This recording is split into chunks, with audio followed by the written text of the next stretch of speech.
I would like to tell you about a consequence of a strange phone call that I got in April.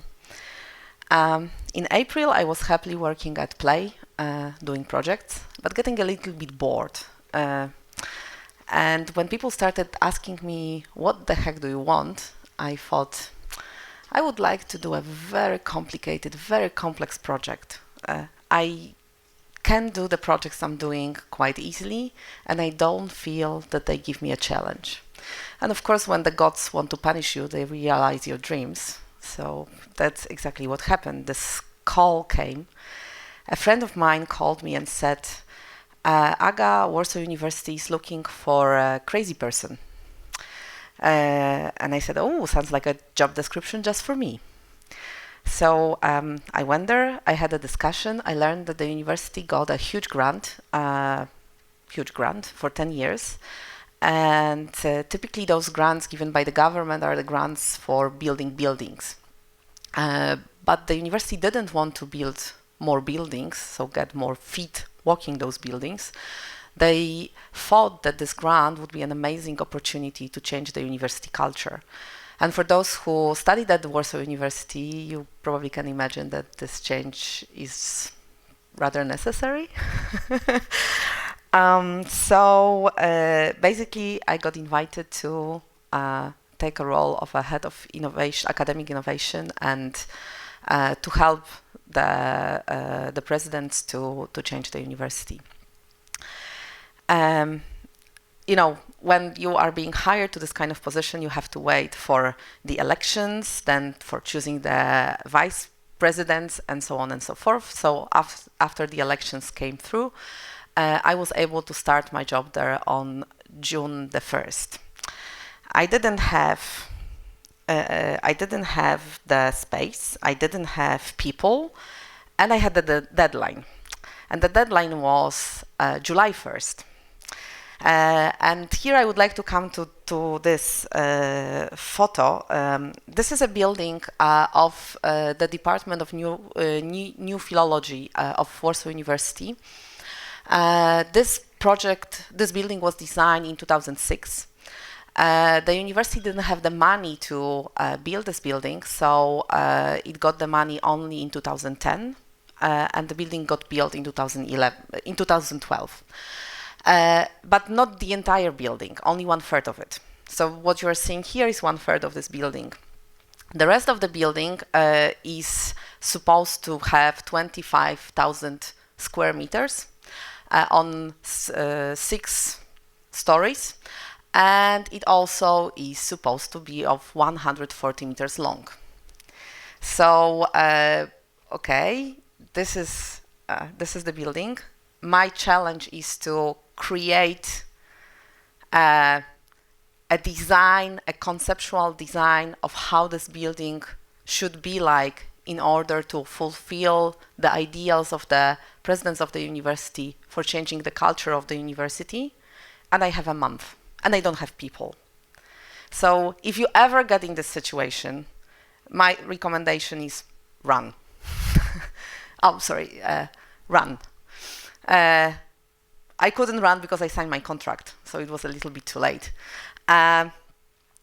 So I was thinking, okay, I have a month, I don't have people, I have to work with people who are very difficult to work with. What am I supposed to do? So basically, I went to my master's students from Academy of Fine Arts and I asked them, hey, do you want to go for a crazy project with me? And they said, hey, yeah. So I got my students, I got a friend who works at the university and just graduated with her PhD, and I got 2 students of my friend from Warsaw University of Technology in Śląsk, in Silesia. So, okay, I got the team. I managed to get this team from June 1st to June 13th. So I had a team, but I had 6 people who never did such a project, and they were basically totally inexperienced. And the deadline was still July 1st. So I said, okay, I have to do this project and I have to live through it. So like I should not die at the end, which was a high risk to get to this stage. So I've decided, okay, the only thing I am able to deal with it is to use time boxing and just get this thing done as good as we can do it within the time that we have. So actually this thing that we are having in front of us was our partner for those 3 weeks that we've got. And so what happened? First week, we had to run participatory workshops with about 70 people, and we had to understand what their dreams about the space are. We had to prepare the materials, we had to prepare the scenario, we had to print everything and run the workshop. So basically, you know, probably like any one of you doing Kanban and time boxing, we just came in the morning, we set the goal for the day. We said, okay, by the end of this day, we have to have this, and that. We planned it, we timed it, and we said, okay, we have to stick to it. Otherwise, we are not going to finish this project. So to be entirely honest, my bosses and my team, they believed that I can do it. I was not so sure. I was actually freaked out. I was coming home and thinking, okay, today we survived. Are we going to survive the next day? Are we able to push through to actually get those workshops ready on time? We managed. We managed to get the workshops. We managed to ask the people, 70 people of this department, how they imagine the future of this building. We put them into 2025, and we were talking to them about what sort of dreams they have.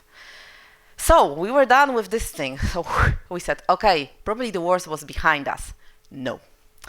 Week 2, we realized that we had to come up with 3 alternative solutions for the concept of this building, and we had to prepare mock-ups to show to the audience. And we had 4 days for that, because on the day 5, the workshops were about to be run. We were creating those concepts. Oh, sorry, I'm just. So basically, we had the old plans of the building. So we knew that we had to fit all the spaces that were there into the new concept of the building. But we also wanted to bring new ideas that came from the workshop. What we wanted to do, we wanted to create a heart of the building, a space where people have, the students especially, have a place to sit, a place to interact, a place to have fun, and actually to be separated from the lecturers, because apparently this is what students want. They want to be away from their lecturers.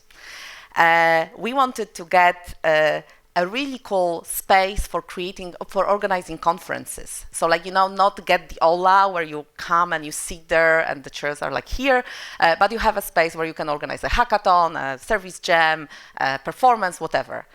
We also wanted to get the administration on one floor, so actually to get to help the students not to run back and forth throughout the whole building, 140 meters long, but just to get to the space that easily and deal with their issues. So basically, we had to design the concepts, and we wanted to present them to the users. We wanted to show them how this building could feel like if you had it designed in such a way. And because we didn't want to show them one concept, the risk of having one concept is that they say that they don't like it, and then you are stuck. So we basically decided we are going to come up with 3 different concepts. There's a picture of one of those prototypes with different philosophies. And then we were asking people, the participants in the workshops, okay, what sort of philosophy would you want for this building? And again, we had to go through 70 people. So that was really interesting experience. You can see them. We organized it in a way of an exhibition, and you could see them just discussing the projects. And also, what we wanted to do, we wanted to understand how they are going to. What would they pay for if they had the money? What would they sponsor? What sort of things they would bet on in this new building? So we created some money, and we were asking them to bet on a number of things that came from the first workshop. Okay, so we were basically done. We created the information about what things have to do in the building, what things should be in the building, and what things can be in the building. Yeah, you can see here people working. This is the team, by the way. So actually, in exactly 14 days,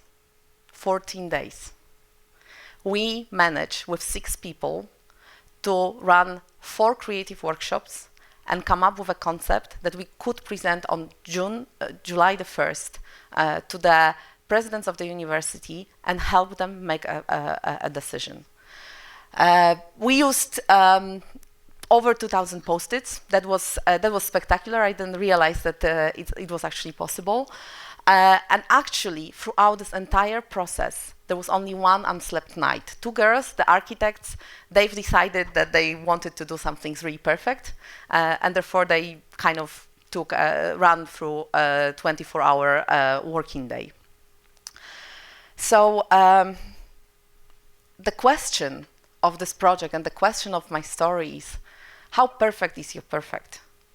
So if you focus on shipping and focus on getting the deadline, and you forgive yourself for not delivering the perfect solution, but delivering the best solution you can deliver given the time you have, you can achieve a lot, because we spend a lot of time worrying about the fact that we cannot deliver what we think we could if we had more time.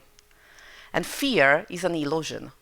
Actually, we waste a lot of time as people, designers, developers, thinking that, yeah, we should get more in order to do more. This may be true, but it not necessarily always is. And I think that if we just realize that the fear is an illusion, it helps us to take up challenges that sound really crazy at the beginning. Thank you.